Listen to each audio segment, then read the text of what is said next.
Hey listeners, it's Jana. Welcome back to Grief Out Loud. Today's episode feels pretty special. I mean, they're all special in their own ways, but this one is just a little different.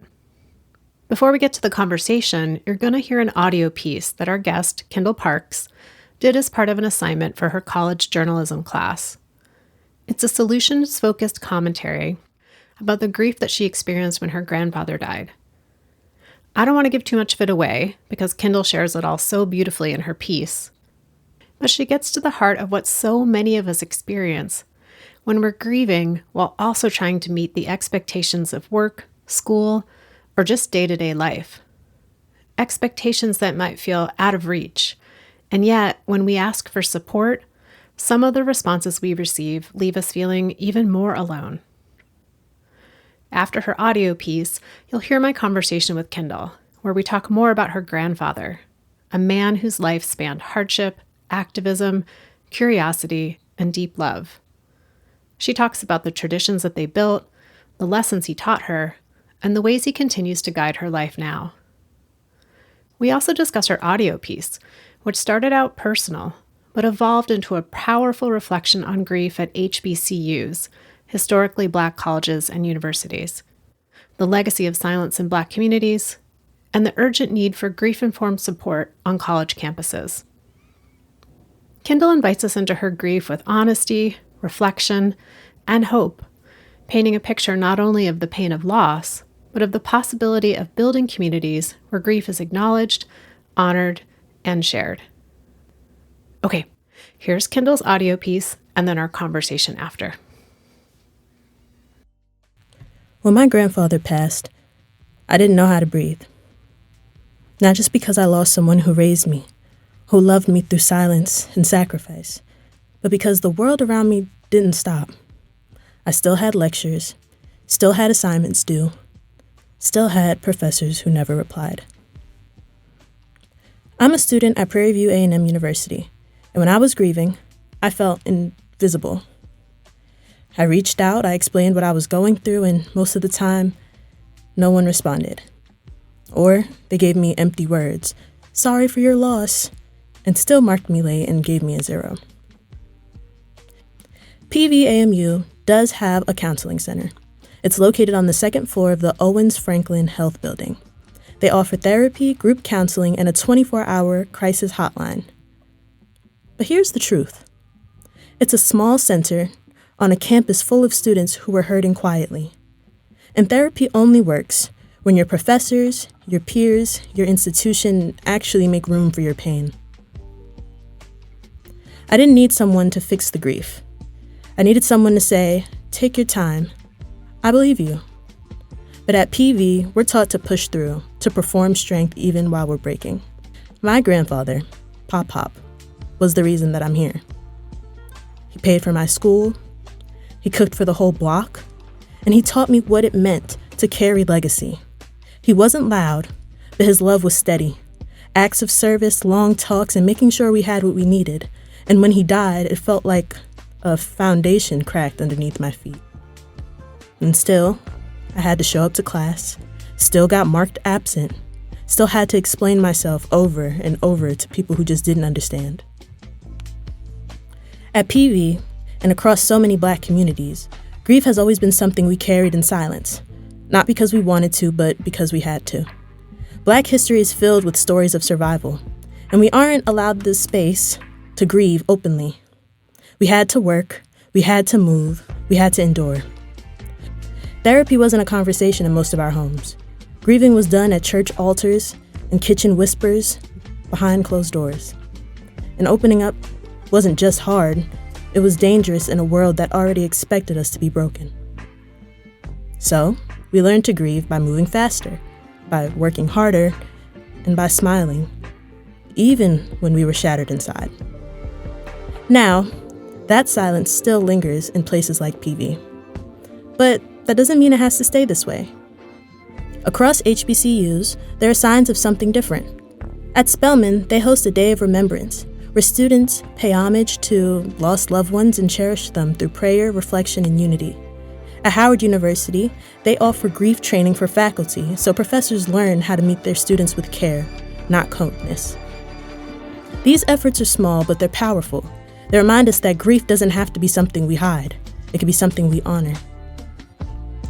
When I think of Pop-Pop, I think about how he always made space for others. Even when he was hurting, he showed up. He loved out loud, even in silence. Maybe that's the kind of legacy we need to build here at PV. One where we hold space for each other, where grief isn't a burden, but it's a part of being human. Grief should never be a privilege. It should be built into the way we learn, the way we teach, and the way we care for each other. To the students carrying grief right now, you're not alone. And you deserve more than silence. You deserve support that sees you fully, even when you can't show up whole. Grief is not weakness. It's proof that we've loved deeply. And at schools like PVAMU, where legacy runs through every hallway, we owe it to ourselves and those who came before us to build a culture where grief has a place, not tomorrow, but today.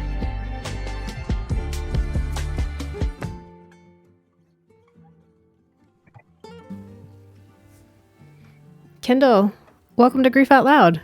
Thank you for having me. I'm excited to be here. Yeah, thank you for making time in a very busy undergraduate schedule with all the 1,001 extracurricular things you also do to make time for this interview. I really appreciate it. Tell us about your grandfather. What role did he play in your life? That was my best friend.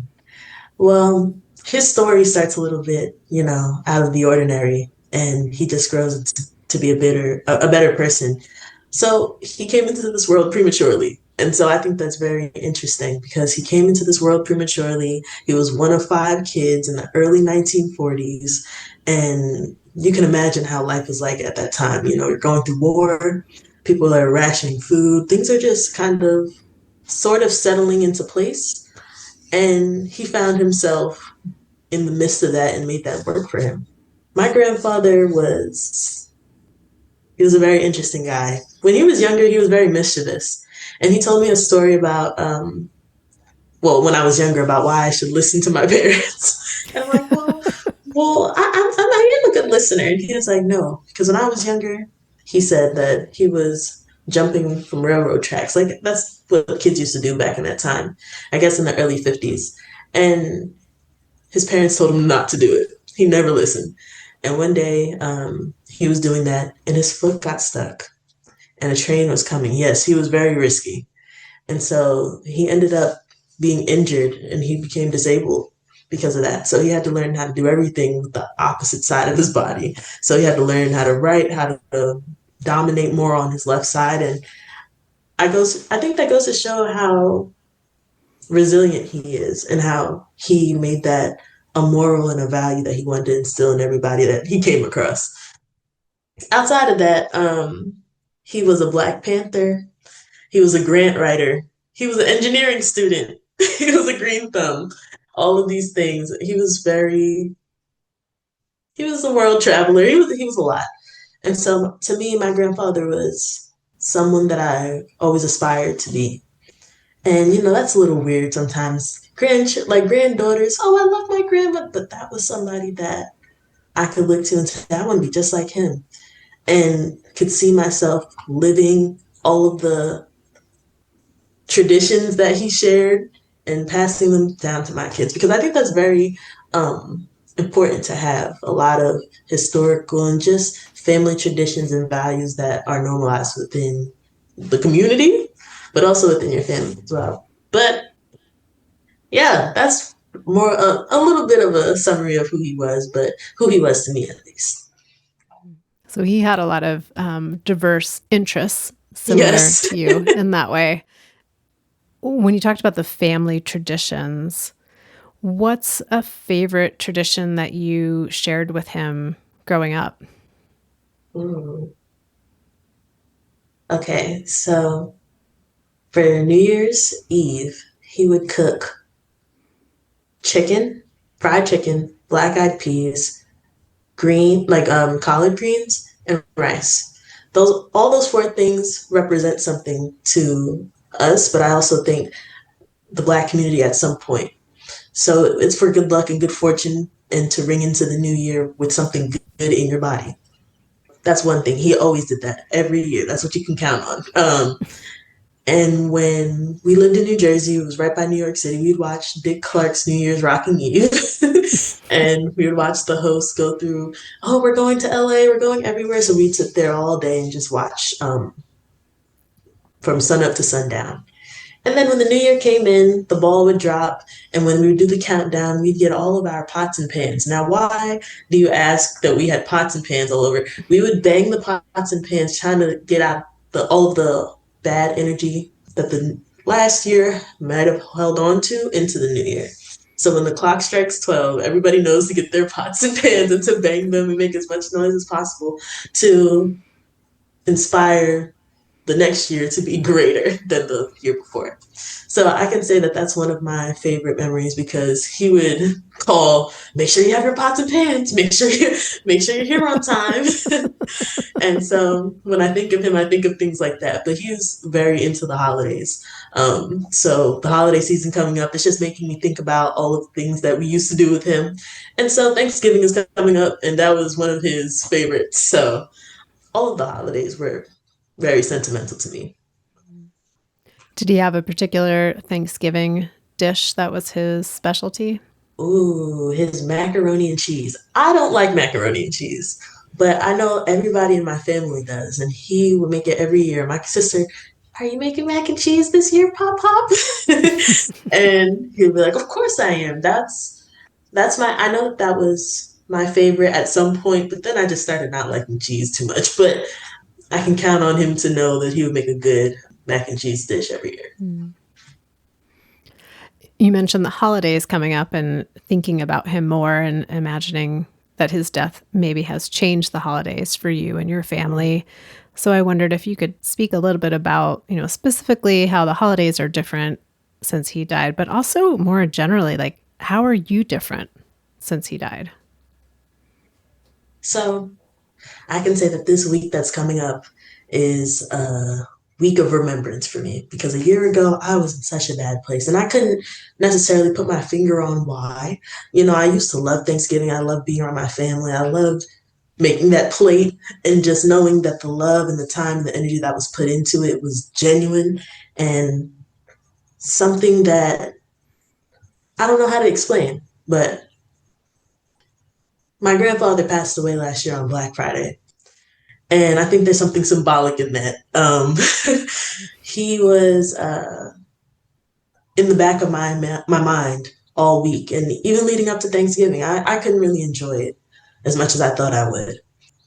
I know that he was definitely there with me while I was eating Thanksgiving at my other family member's house, but it wasn't what I was used to.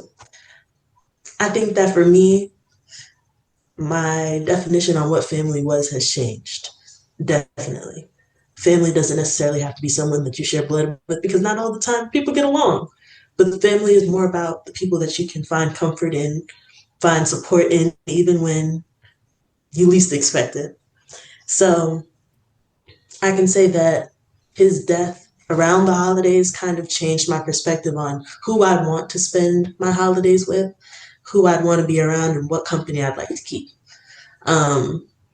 But yeah, it was very, very different, vastly different from what I've ever experienced. I know I've been in Texas since I was 14. So I'm used to not having a Thanksgiving with him. But something about this one kind of, wow, I'm never going to have that opportunity again. I think that's going to make me cherish holidays more. But that first holidays always hit the hardest, honestly. So you're heading into your second holiday season since he died. Yes. You just mentioned something I wanted to ask a little bit more about, which is that, you and your grandfather lived across the country from each other. You were in Texas, he was on the East Coast. And my sense is sometimes when we're sharing that we've had someone in our life die, people hear what the relationship was, like a grandparent versus a parent versus a sibling versus a friend. And then maybe they hear about some geographic distance and they make a lot of assumptions about how much grief you might be grieving. And I wondered what your experience has been like, because I know in our other conversations, sounds like your grandfather was such an important person in your life, even though he wasn't physically right there with you in the same state. So I can say this.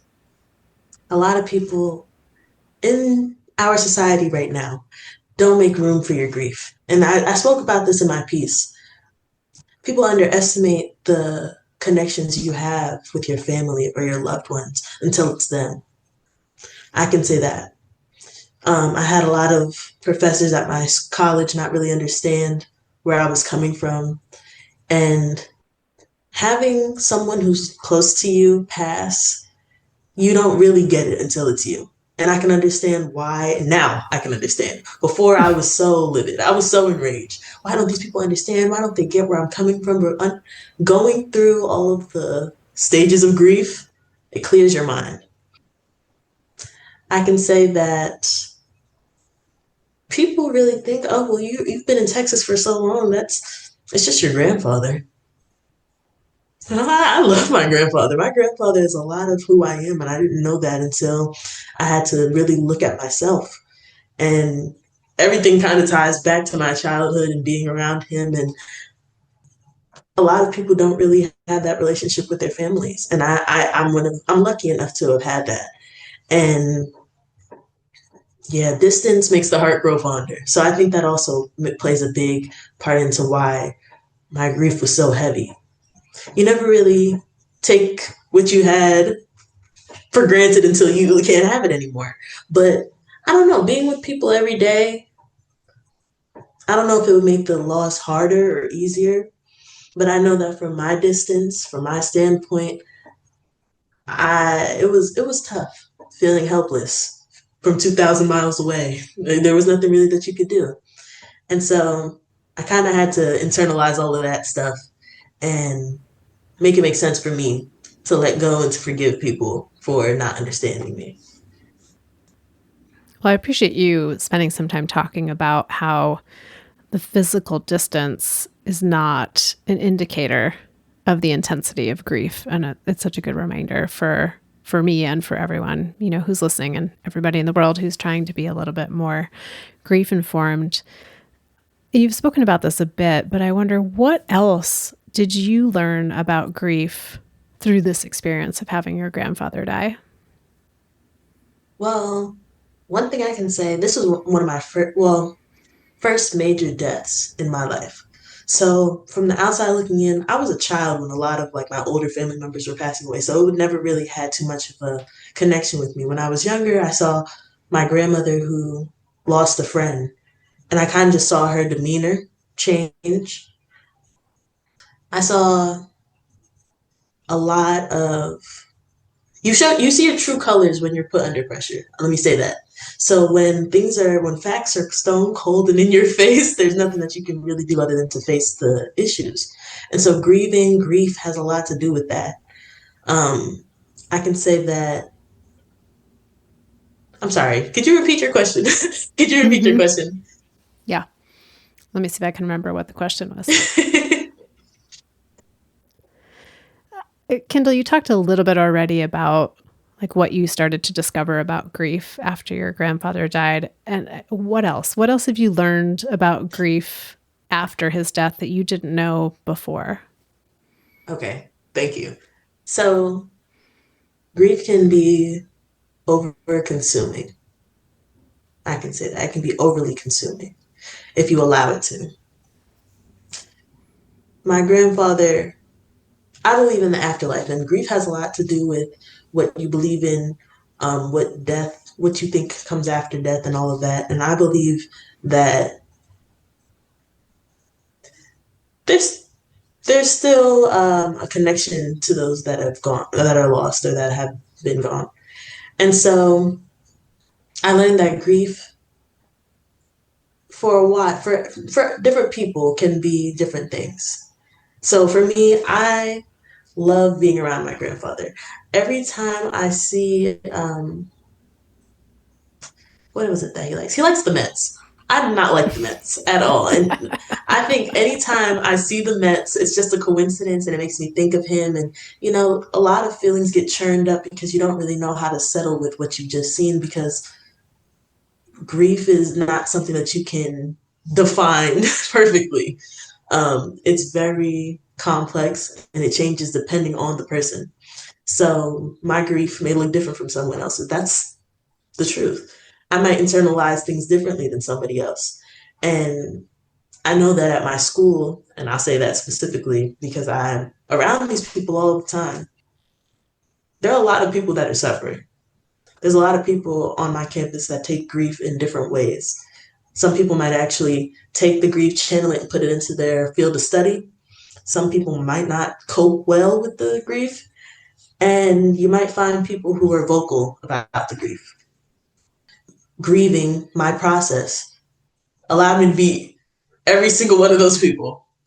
It just really depends on the step. Like in the beginning, I was more of a trying to channel it in my work, which is how we got the piece that I'm here talking about today. But at my lowest point, I was internalizing it all because I felt like nobody understood me. Grief, okay, the thing that I can say is grief does have a lot that comes with it. It's very complex. It's not easy and it's not very straightforward. There's a lot of gray areas in between what grieving looks like and how it presents itself to other people. My process might be different from somebody else's. But what I do know is that we need to make room for allowing people to have the space to grieve, feel comfortable enough to come to somebody and let them know how you're feeling. Because more often than not, there's somebody that's understanding how you're feeling. But until we can get through that guard that's built up about grief or about what it means to grieve, we won't get anywhere. Yeah, so noticing that grief can be so different for each person, but then it can be so different within each person over time that you can have a variety of different internal and external experiences of grief that shift as you grow and change alongside of it. Right.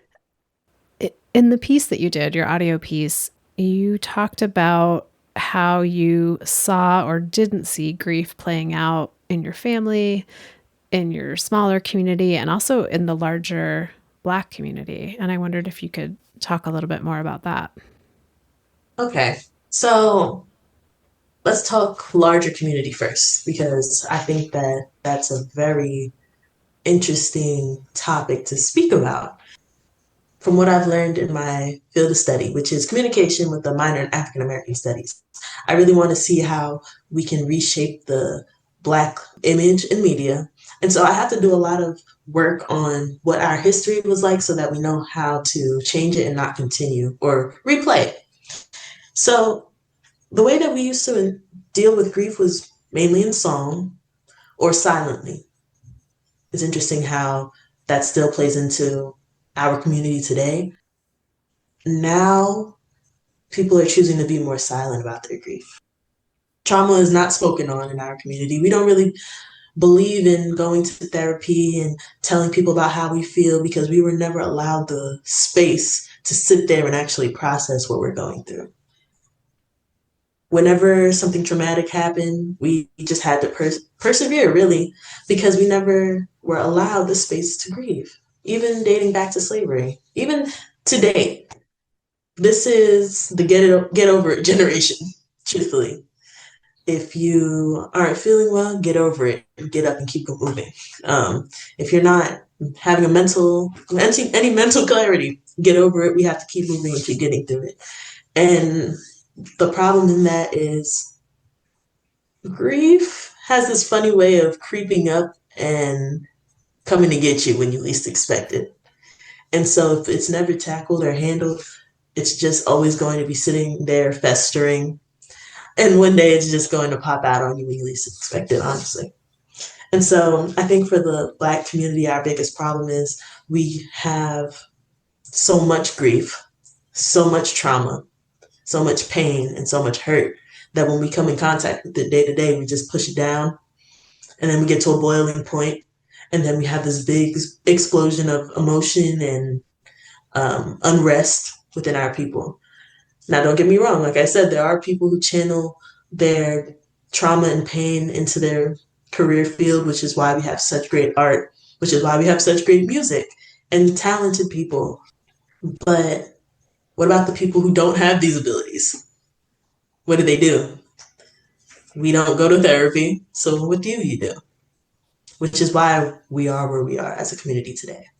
Now, within my family, grief, I never really saw grief.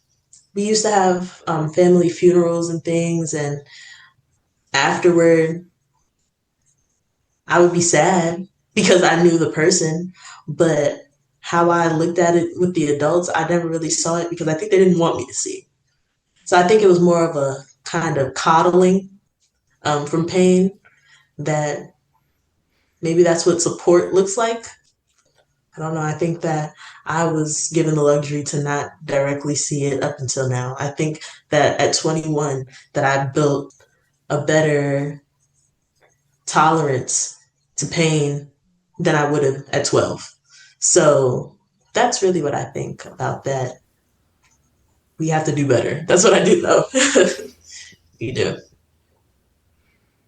It seems like growing up, you were exposed to the rituals around death, but not around what grief could look like or might show up for people because it was so internalized by the people around you. Right. Do you feel like you're part of the get over it generation? Oh no. I'm not the type of person to just get over it, especially when I feel like it's something that is personal. I can be very hurt for a while. I have to, I'm learning to become adaptable so that I can get up and get over it. But it does take a lot of time because I'm a human and I feel feelings. But um, I know that it's easy to become desensitized to everything, especially because of social media and just our society in general. We're a little too desensitized to issues going on in general. I don't really want to be a part of the get over it generation. I think that we should channel more of our feelings and make them profitable for ourselves. Oh, now I have a random question for you. I'm Okay. getting the sense from talking to you that you've been someone who's always had a connection to your emotions. Mhm.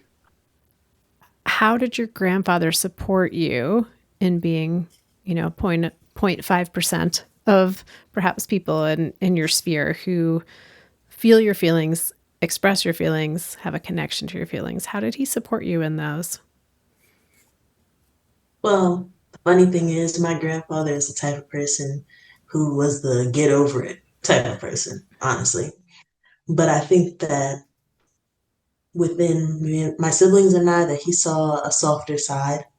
So he had to learn how to be a softer person when dealing with me. So he, whenever I have a bad day, whenever I would have a bad day, he'd probably hear about it from my mom. And he would call me, tell me to come to his house. And I would get there and he would have a bunch of plants. And I'm like, why do you have all these plants and flowers? And he was like, oh, well, I heard you're not having a good day. I want you to tell me about it. But we're going to go outside and we're going to get in touch with nature and we're going to do a little bit of gardening. But I want you to tell me everything that happened today. And so um, he was learning himself while also learning us. And my grandfather, he was a tough cookie. I'm not gonna going to lie. He was a tough cookie. And I think that when it came, he made the problem seem so small. He made all of my problems seem so small. In the grander scheme of things, he'd give me some life lessons, which is why I'm so well versed in what is going on within our community or the issues. Because when I would tell him about how I'm feeling, he'd give me a historical analysis and make it all make sense for me, but also give me the tools to tackle my issues, tackle my problems. And so now, a year removed, I sit and think to myself, what would he do? What would he tell me to think? How should I go about this if I think about what he would tell me? And so even in his death, he's still guiding me. Because I can hear him on my shoulder sometimes when I'm making decisions or making choices. And we'll go back and I'll just think about life lessons that we've had. And I was lucky enough to even ask him a couple of questions the last time I saw him, which was about a year ago. Well, 2 years ago. And I was just asking him thought provoking questions because I just wanted to see what he had to say. And now I think when I think about him or when I get sad or need to kind of have a survival guide of what I should do, I click on that audio, I listen to it, and it makes me feel as if I was there with him again. But he was definitely a listening ear, and he was a no nonsense guy. And he was hey, listen, the world's going to be like this, and this is what you need to do, and that's how you're going to have to get through that because the world is not going to stop for you. You need to be able to control the world and take about the reins, the horns, and all of that. And so I think that he was definitely one of my biggest confidants, for sure. Sounds like you two planted a lot of plants together. We did. Yes, he had a blooming garden. Thanks to your feelings. Yes. Let's talk more about your piece and how did you get to the place of putting something out in the world that was pretty revealing about you, your grandfather, your grief, the types of support you did and didn't receive after he died? Ooh, okay. So at my school, I was taking a multimedia audio and design class, and my professor said, okay, we are doing a collaboration with some colleagues that I have in Chicago, and we need you to do a solutions journalism piece. Now, in the moment, I'm like, I don't even know what solutions journalism is. I don't know how to go about this, but basically what it is that you find a problem that's going on in your community. You research how this same problem has affected other communities and what they've used as a means of getting over the issue and how that can be applied to your own community. So everyone in my class was doing basic things about our institution, which is like, we can use better meals in our cafeteria, or we can have a better air conditioning system. And originally, I was going to choose some type of title that wasn't really, or a story that wasn't really authentic, just to get the assignment out of the way. Because, like I said, at that time in the semester, I was kind of feeling burnt out. I wasn't feeling to my best, and just didn't want to keep going, honestly. But after talking to my professor, I was able to vent a little bit, not too much, but just a little bit to get all of the things that were kind of at the surface off my chest so that I could really put my time and effort and dedication into a piece. And so I said, you know what? I haven't really been able to talk about how I've been feeling, so let me write it down. Wrote it down, and I said, this is a really good script. Maybe I should do this for my solutions journalism piece about how grief is handled across Black colleges, and mainly how my grief is allowing me to become a fuller person because despite all of that, all of those things. And that's really how that came to be. I just wanted to do a piece from the heart, and this was one of those pieces. So I get them a lot, but it's kind of rare when I can speak and be clear and not too emotional. And I think that while I was recording the piece, I was thinking about all the people that I could impact if they did hear this piece, if they could understand where I was coming from, and maybe they're going through the same thing as well. I submitted it for a grade, and then I didn't even know that it was going to get this far, truthfully. I thought that it was just going to be a nice little assignment. It was going to be something I could add to my portfolio, and that was going to be the end of it.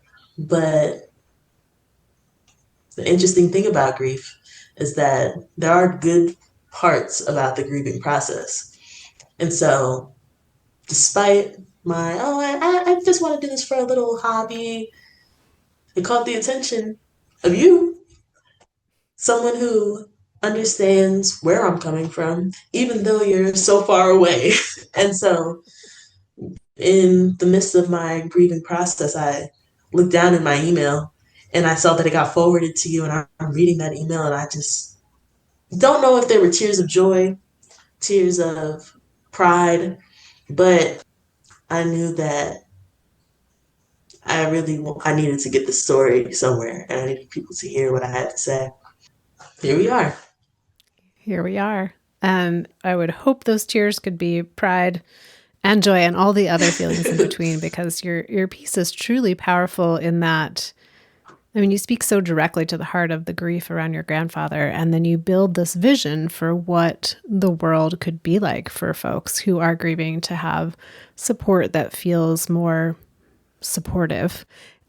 And I appreciated how you rooted it like in your personal story, but then because of your grandfather, right, in the historical context and the experiences of being in the Black community, and how there's so many other historical and current day factors that play into that. So this is a big question, but yeah, what is your vision for how grief can be held and received individually, in families, in a college environment, specifically in like HBCU, historically Black college or university environment, bigger picture in the world? Just a tiny little question here for you, Kyndal. Well, what I think we can start with is just people being more open, being okay with being vulnerable. Vulnerability is one of the major things that set us apart from connecting with each other in a genuine and honest place.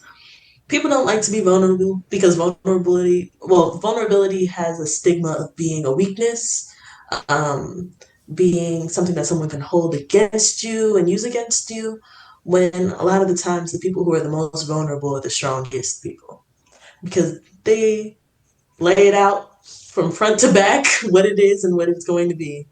And I think that if the community starts being more vulnerable with each other, that one, it'll unite us to be able to come together, to come into somebody's house and just sit there and say, listen, I'm not feeling well. I'm not doing okay. I need someone to hear what I'm saying. Because a lot of the times we have so many people who take their own lives because they just needed someone who could listen. There's so many people who could be getting through these issues, but they're so caught up on what somebody is going to think or who's going to repeat what they're saying to someone else.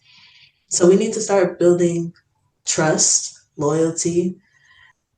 But I think one of our biggest issues with that is, for our community, a lot of people like to fend for themselves. No one really wants to be unified, but that's also because of how society is making us as a people, just in general, as a collective, deal with things. So that's why I say we are the get over it generation. I can say that my generation, we're very desensitized to a lot. We grew up with a lot of things going on in our world that we didn't really have the wherewithal to handle at that age. So now we're getting to a point that so much is happening in our government and politics, all of that. And we don't really know how to handle that. We just kind of have to get up, oh, this is new information, and move on with the day.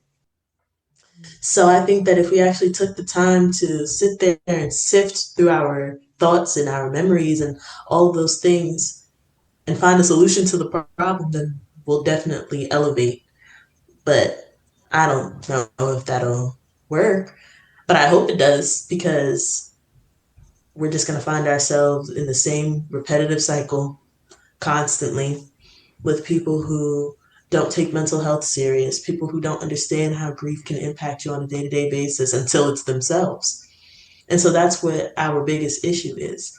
People are always so concerned with things being individualized, when a lot of the best work that's done is with groups of people. Um, I know that, like, for people who are alcoholics, they go to Alcoholics Anonymous because hearing that people have similar stories to you will definitely push you to want to stay sober, want to stay the course. And so, if we had more people in spaces that don't have to be so formal, I should say, but just a shoulder to lean on, that's what we need. Not a crutch, but definitely a shoulder to lean on. I'm sitting with this idea that for years we've always talked about how, grief is so unique and so individual. And I'm coming into a different place of thinking about how each loss lands for us can be very unique. And yet there's a lot of power in grieving in community and to be able to share our grief either with someone who's experienced the same loss or a different loss, but that's where a lot of the transformation can occur, is in the grief held in community and in collective spaces. So I think about your piece being a part of that puzzle, Kyndal, because anybody who listens to it is going to be able to hear maybe their story reflected or hear a different story and understand their story better. So I feel like you're already doing a big part of that work. Oh, thank you. I'm trying. For my last question, I feel like you've answered this all the way in every answer that you've given already, but how does your grandfather continue to influence your life today? So, my grandfather is in my head every day. Whether that's, like I said, the choices that I make, or just when I'm doubting myself, when I'm having those days of, am I doing enough? Am I making him proud? Is he watching over me and happy about the way that I'm going? I like to think that I have a lot of living pieces of my grandfather. So whether that means my mom or even this bracelet that he had, but he shows himself in unique ways, I think. I can be thinking about, well, actually, this is funny. This is a little funny story. When my grandfather was passing, I saw this beautiful white bird. And I was like, I don't know what that is. I don't know if it's a crane. I don't know if it's a heron. It's so beautiful. And it's usually in a body of water somewhere. So in Houston, we have a lot of bayous. And so when it rains, it kind of pools up there, and then you'll see some wildlife out there. And so one day, I saw that white bird, and then I was driving home, and I looked to my right. I was passing by a bayou, and there was a white bird that was sitting right on the sidewalk, and it was just looking at me. And I was kind of taken back. I was like, "Hi, Pop Pop," and the bird flew away. I was like, and so funnily enough, I'm usually out and about doing things when I'm not on campus. And I'll be driving and I look over and I'll see a bird, a white bird. And so when I'm having a bad day, a white bird will fly across the sky. And then I'm like, okay, let me put my mind at ease. Because I know that if my grandfather was around, he wouldn't want me to be so stressed out. He's like, you're young. You haven't even done anything yet. You didn't even live life yet. You should not be so stressed out. And he was like, as long as you, one of his biggest things was for me to get my education. His education was such a big part of who he was that he instilled that in his children and his grandchildren.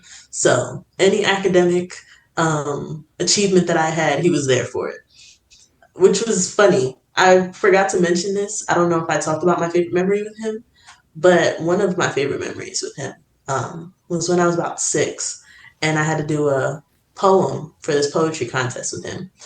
Or I had to do a poetry contest, and they said that I had to choose who my favorite person was, write a poem on them, and then you would have to do like a little oratory contest in front of a crowd of people.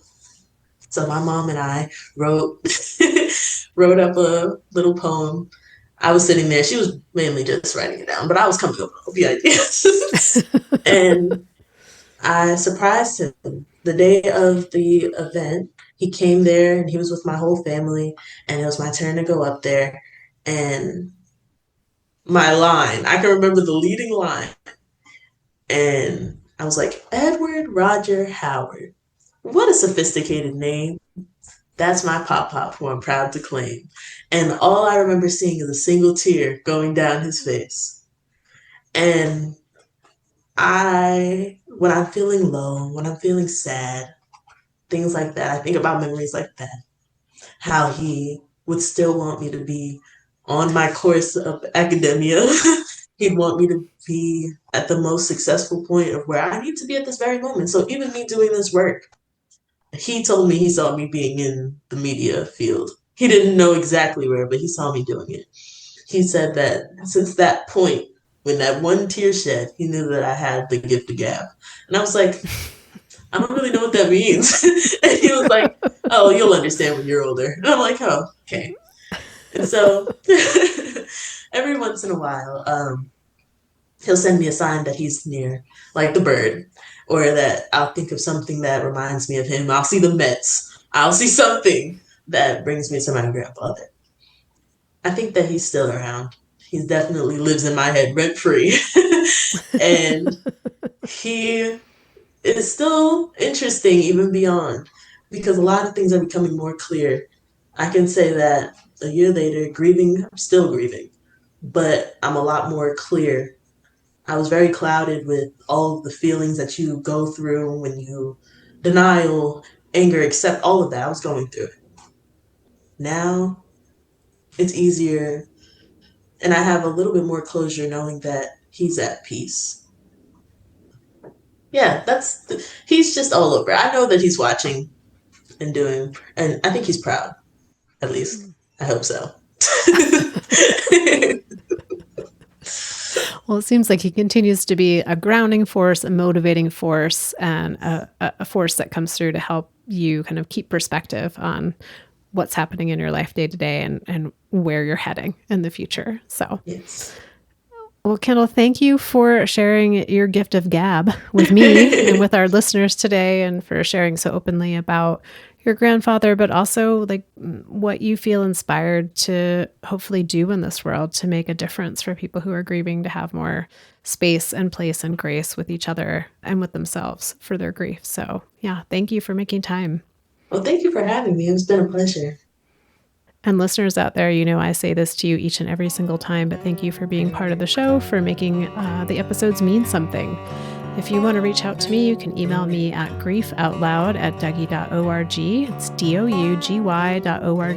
That's our main website, where you can find all the information about our local programming, free downloadable resources such as tip sheets, activity sheets, workbooks, and so much more.